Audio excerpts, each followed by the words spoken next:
Les amis, aujourd'hui je vous informe vraiment que j'arrête d'utiliser DataTable dans mes projets. J'arrête vraiment d'utiliser DataTable dans tous les projets où je suis en train de passer actuellement à coder, voilà, chaque temps. Pourquoi? Vous allez me dire pourquoi tu veux utiliser ou bien qu'est-ce que tu as trouvé de nouveau? Effectivement, il faut trouver quelque chose de nouveau avant de laisser ce qu'il y a comme ancien. Surtout si ce qu'il y a comme ancien est de très bonne qualité. Sincèrement, DataTable est très parfait. Il offre beaucoup de fonctionnalités. Quand vous voulez vous mettre à coder ça vous-même, ça vous prend énormément de temps. Ça, vraiment, j'ai apprécié. Mais maintenant, il y a quelque chose de très nouveau. Je pense que peut-être, d'ailleurs, certains parmi vous l'ont déjà remarqué. Quand vous allez sur Internet et que vous écrivez, vous cherchez sur Internet Laravel Live Viewer Table, aussitôt, quand vous lancez ça, vous tombez sur 4 liens qu'on voit déjà ici. 4 liens qui ramènent tous vers le même module, voilà, la même bibliothèque. Donc tout d'abord, on clique sur le premier comme ça, et quand on clique sur le premier directement, on tombe sur le GitHub de la bibliothèque. Et voici le GitHub de la bibliothèque, Laravel Live Viewer Table. Et l'installation est indiquée tout juste en bas. Composer require Rapasoft Laravel Live Viewer Table. En fait, pour pouvoir installer ça, il faut d'abord noter qu'il faut que vous utilisiez Tailwind CSS. Tailwind CSS ou, comme vous le remarquez, Bootstrap. Tout ça, ça passe. Tout passe. Et à la fin, quel est le résultat attendu? C'est quelque chose comme ça. Comme vous le remarquez ici. Vous aurez un bon résultat. Ça, sincèrement, il y aura un bon résultat. Alors, je vais tout juste filer pour vous montrer un exemple que j'ai fait moi-même avec la bibliothèque en question. J'ai essayé de l'intégrer dans un projet où il y a un formulaire où je remplis des informations et ensuite dans le dashboard où il faut authentifier, je peux voir ces informations-là. Donc, tout juste pour vous montrer que ça marche, je vais faire peut-être un trait ici. Mettre peut-être Fabrice comme ça. Là, donc vous constatez que ça marche bien. Ça marche bien. La recherche marche. Le filtre par rapport à la date, tout ça marche. Voilà. Voilà. Tout ça marche. Donc, ça veut dire que le filtre et tout ça, ça passe. Donc, par exemple, pour l'affichage des colonnes, voilà. Quelles sont les colonnes que vous n'aimerez pas voir? Si c'est l'idée, si vous cliquez dessus, alors l'idée disparaît. Voilà. Est-ce que c'est le nom que vous ne voulez pas voir? La pièce en cours de validité, la dernière classe que la personne a passée. Bon, bref, il y a beaucoup de fonctionnalités aussi comme au niveau de DataTable. Ce qu'il y a comme ajout ici, c'est que on peut faire ceci. J'ai pas encore vu ça dans DataTable. Donc, on peut cliquer sur le bouton plus là et ici on a les informations qui sont ajoutées à ce qui préexistait. C'est-à-dire ce qu'il y a ici. Ce qu'il y a ici aligné comme ça ne s'affiche plus en dessous. Ce qui est intéressant aussi à noter, c'est qu'avec cette bibliothèque-là, vous avez la possibilité d'afficher par exemple des images. Je viens récemment de le découvrir, je ne sais pas, je suis pas encore allé vraiment au fond pour maîtriser tous les recoins de la bibliothèque en question, mais ce que je peux déjà vous dire, c'est que c'est très avancé, c'est beaucoup réfléchi et les fonctionnalités sont vraiment compréhensibles. La documentation, oui, c'est bon, pas mal. Ils font le monsieur en question fait beaucoup d'efforts, hein. Sincèrement, il faut le remarquer, il faut l'encourager. Si vous aimeriez peut-être participer à la documentation, vous pouvez aller. Déjà, vous voyez comment un peu la documentation se présente. Et ici, c'est pas en dur. Il y a le défilement qui se passe avec la page, le contenu de la page elle-même. C'est difficile de se retrouver. En tout cas, au niveau de la documentation, c'est ce que j'ai retrouvé comme très compliqué. Moi, pour ma part. Parce que quand je clique ici pour lire, il faut que, après tout, je retourne comme ça pour cliquer ici, voilà. Donc, ça prend beaucoup de temps. Ça ne permet pas de facilement se manipuler ou bien passer dans la documentation. Voilà. Donc, c'est un peu ça. Donc, ensuite, ce que j'aimerais vous présenter, c'est un peu le code. Le code. Ce que j'ai fait, le projet en question, je n'ai fait qu'installer ici et l'authentification avec Breeze. Si vous n'avez pas encore suivi cette vidéo, pour ce qui concerne l'authentification, vous pouvez aller jeter un coup d'œil. J'ai fait ça Le lien se trouve tout juste dans le coin supérieur droit. Et ensuite, après ça seulement, je n'ai fait qu'intégrer la partie recrutement.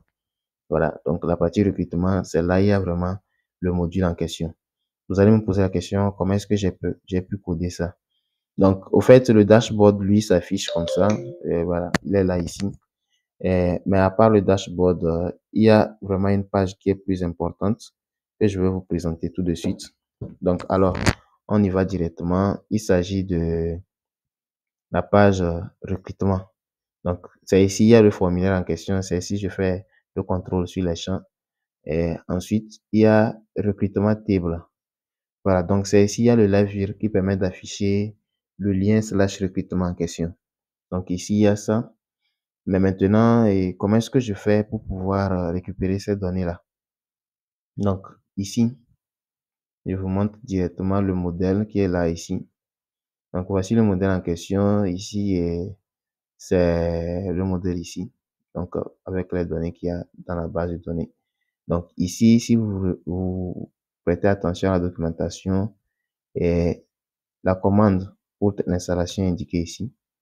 Donc ensuite, il faut lancer une commande pour pouvoir créer un composant ou bien une table, bon, entre parenthèses, hein, une table, je vais le dire ainsi, qui vous permet de pouvoir accéder aux informations de, du modèle en question et récupérer les données. Donc, au fait, la page même qui s'affiche s'appelle recrutement dashboard. Voilà, donc c'est un live view en question. Il est ici. Et maintenant, le live view qui permet d'afficher maintenant le tableau en question, c'est lui qui s'appelle recrutement table. Voilà. Donc, si on retourne ici, vous allez remarquer que le live view qui s'appelle recrutement table, c'est lui qui est indiqué ici. Donc, à l'intérieur, j'ai défini le modèle. Ensuite, j'ai fait des configurations. La configuration, c'est que la clé primaire est l'ID. Ensuite, si par défaut, on arrive que le tableau est vide, c'est-à-dire dans la base de données, il n'y a aucune information, par défaut, on récupère tout ce qui est, on affiche un message plutôt, aucun résultat disponible pour l'instant. Et il y a une variable aussi, une propriété qui s'appelle enable colon select event. Ça, je ne me souviens pas trop ce que ça fait. Ensuite, il y a le filtre. Voilà le filtre qui est indiqué ici. Donc, moi, j'avais seulement intégré le filtre par date. Bon, ça, j'ai pas encore vraiment compris. Mais vous l'avez remarqué, c'est ça affiché là de l'autre côté. Et pour pouvoir faire, par exemple, le sort table. Bon, moi, je parle en français, hein. Donc, ici, par exemple, le sort table, c'est les flèches là qui sont tout juste à côté des champs là. Ici, par exemple, prénom. Si je vais trier par, voilà, par ordre croissant ou décroissant, c'est un peu ça. C'est ça le sort table. Donc ensuite, à part ça, il y a aussi le searchable. Searchable. Voilà, searchable. Voilà, donc lui, il permet de faire la recherche. Donc si vous le déclarez sur une colonne du tableau en question, ce qui va se passer, c'est que lorsqu'il est en train de faire la recherche, il va prendre en compte aussi cette colonne-là pour faire la recherche là. Maintenant, collapse erase. Vous allez poser la question, c'est quoi le collapse erase? En fait, le collapse erase, c'est lui qui vous permet de pouvoir faire ceci. Le bouton plus, quand on clique, afficher les informations en dessous. Voilà, donc quand je clique, en ce moment, je vois les informations en dessous ici. Donc, c'est lui qui permet de faire ça. Donc, j'ai pas mal fouetté la documentation et j'ai trouvé tout ça. Maintenant, pour afficher les images, par défaut, il y a déjà aussi un module ou bien il y a dans le module en question qui a été développé une partie qui permet de gérer l'affichage des images. Donc, il y a ça ici. Ce qui m'a intéressé, c'est que quand j'avais vu au niveau de leur exemple ici, déjà ici, ce que j'ai remarqué, c'est qu'il y avait des images, pas vraiment des images en tant que telles, mais des trucs qui ressemblaient vraiment aux images. J'ai trouvé sur un des sites web, quand j'avais fait la recherche comme ça, au niveau des images, j'ai trouvé un exemple qui m'avait vraiment intéressé, mais je ne me souviens pas trop où est-ce que j'ai vu ça. En tout cas, ce que j'avais vu comme image, c'est que ils offrent la possibilité d'afficher les images dans le tableau.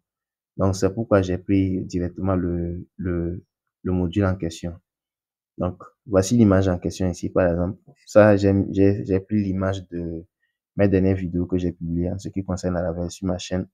Donc, si tu ne l'as pas encore regardé, tu peux tout juste aller sur la chaîne YouTube Développeur Taf et suivre la vidéo. Mais n'oubliez pas de liker surtout, hein, pour que la communauté grandisse et que surtout, tout ce qui est fait au niveau de YouTube, ça puisse être intéressant, pour que ça puisse permettre que la chaîne ait une plus grande communauté. C'est ça.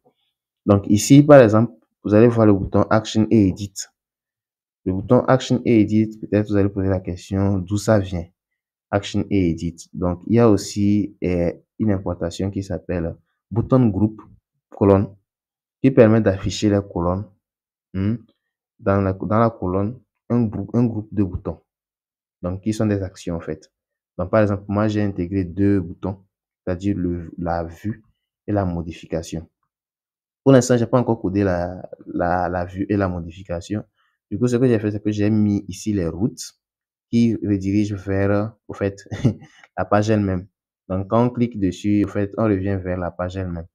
Voilà, c'est ce qui se passe. Donc, c'est pas tout à fait bien ce que j'ai fait, mais c'est seulement pour que ça puisse marcher. Voilà. Sinon, je vais mettre après tout la page de modification et tout ça. Donc, ça, vraiment, ça montre que, comme vous l'avez remarqué, tout marche. Comme au niveau de data table également. Mais ici, ce qui est intéressant, c'est on s'en fiche pas mal de l'HTML, du JavaScript à écrire ou du jQuery. On s'en tape. On ne fait qu'importer le live view en question dans la page, dans l'endroit spécialement où on veut que ça s'affiche, et directement dans le résultat qui s'affiche là. Ce qui est intéressant, c'est que moi, j'avais commencé à faire la table. Vous voyez ici, j'avais commencé à faire la table en mettant, voilà, toutes les classes de T8 CSS en avant. Mais je me suis dit, si je fais ça, ça va me prendre énormément de temps parce qu'il y a plusieurs attributs qui font référence au même modèle. Donc, si j'ai dit, je vais faire ça pour voilà, pour l'affichage de la liste, après pour la modification, voilà, tout ça, ça va prendre énormément de temps. Et j'ai dû trouver directement un module très pratique qui permet de faire ça facilement. Donc, je vous invite à l'utiliser dans vos projets. Il est très facile à intégrer, pas trop de complications. La documentation même vous permet de mieux comprendre. Si vous prenez la documentation, il y a tout. Ils ont bien fait la documentation. C'est seulement le design un peu. Sinon, moi, j'apprécie vraiment. Il y a du travail. On sent qu'ils ont beaucoup bossé en arrière. Voilà, donc il faut que vraiment vous cherchiez à trouver quelle est l'importance de cette bibliothèque-là dans votre projet. Ça va vous permettre vraiment d'avancer considérablement. Donc, c'est ce que j'avais à vous présenter. Dans une autre vidéo, ce sera question encore d'une nouvelle bibliothèque ou, bref, c'est pas, d'une intelligence artificielle ou quoi d'autre. Si vous avez des idées sur lesquelles vous aimeriez que j'examine, que je fasse des recherches, vous pouvez les envoyer en commentaire. Ce serait vraiment très intéressant qu'on puisse ensemble, toute la communauté, avoir des sujets sur lesquels chaque temps on aura l'occasion d'aborder, de discuter. Voilà. Donc, s'il y a certains qui aimeraient faire des lives aussi avec moi, peut-être pour donner leur point de vue ou bien pour pouvoir partager une idée, une nouvelle actualité, voilà, un nouveau outil qu'ils ont remarqué, qu'ils ont découvert aussi. Ça m'intéresse. C'est sans souci, on peut le faire ensemble. Maintenant, s'il y a aussi certains, moi j'ai remarqué qu'il y a certains aussi qui font beaucoup sur YouTube. Donc, si vous aimeriez que j'appelle certains pour qu'ils viennent ensemble et qu'on fasse aussi des meets, on va les dire entre guillemets, qu'on puisse échanger en live, peut-être que vous puissiez aussi poser des questions et autres. Vous pouvez l'écrire. Si vous avez des personnes à proposer, vous pouvez indexer ça dans les commentaires pour que je puisse faire des recherches, essayer de contacter ces personnes pour qu'on puisse se retrouver ensemble. Voilà, tout ça c'est pour faire grandir la communauté. Merci à tous et à la prochaine pour une nouvelle vidéo.